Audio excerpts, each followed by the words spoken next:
Okay, Grandpa, so the mini fridge, it doesn't get cold, and here at the back when I turn it on, it just flashes and that spins. Does not spin properly. It's plugged in,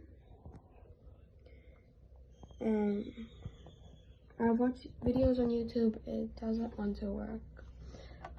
But the other videos on YouTube, the light stays on and the fan spins normally. But for me, it doesn't. It goes like this. You can see the fan, it doesn't spin properly. The light just flashes. And here with the handle, if you look, I open it. Why is it open like that?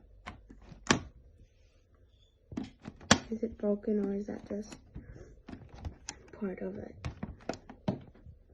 Please help me.